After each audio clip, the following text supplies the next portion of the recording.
The comedy stylings of Mr. Cheesy McGee. Thank you. Like I said, folks, sorry I'm late.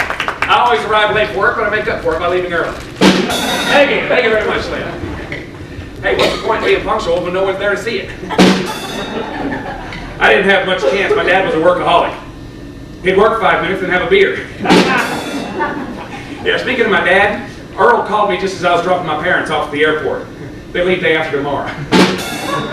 Oh, you think that's bad? My parents hated me. My bath toys were a toaster and a radio. Yeah, we were poor growing up. I know we were poor because everywhere we went, everybody always said, it's poor parents. In fact, we were so poor when we were growing up.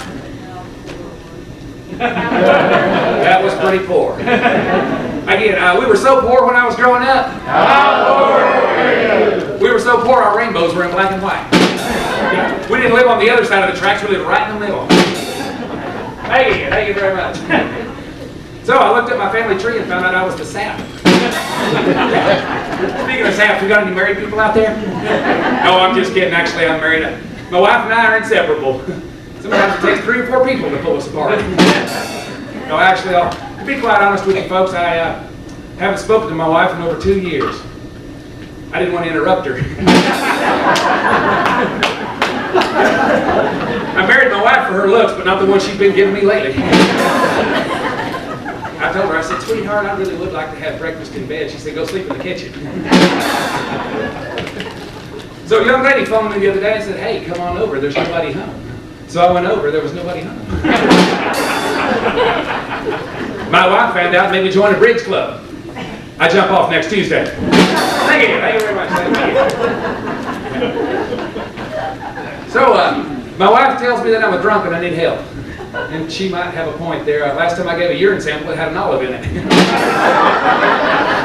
I decided to get myself a little help. And I'm embarrassed about it. I broke down and told her the truth. I said, sweetheart, I'm seeing a psychiatrist. Well, she broke down and told me the truth that she was also seeing a psychiatrist. 2 plumbers and a bartender. Thank you. Yeah. So, who here has to use a computer for work? Anybody? You use a computer? I don't use a computer. I'm a funny man. But a computer did once beat me at chess. And I'll tell you right now, it was no match for me at kickboxing.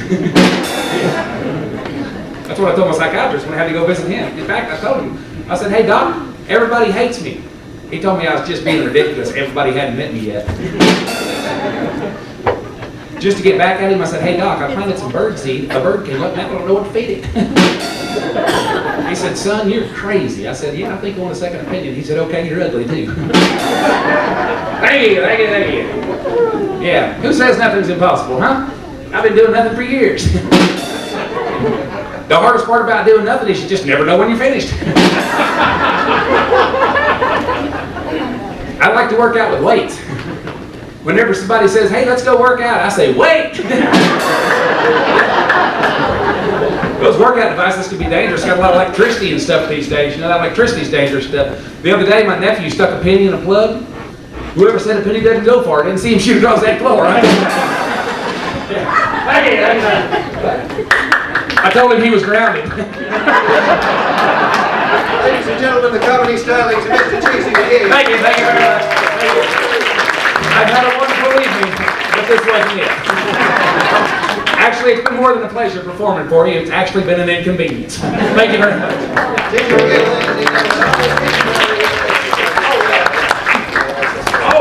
Slim, when Earl called me a while ago, he had mentioned that there'd be a little matter of payment after my act. Oh, sure. I'd be happy to write you a check after the show.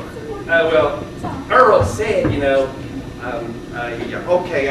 Bridget, if you're up there in the front, look in the cash register and see if you can get Cheesy's $5. Thanks, She'll take care of you right away. Good night, folks.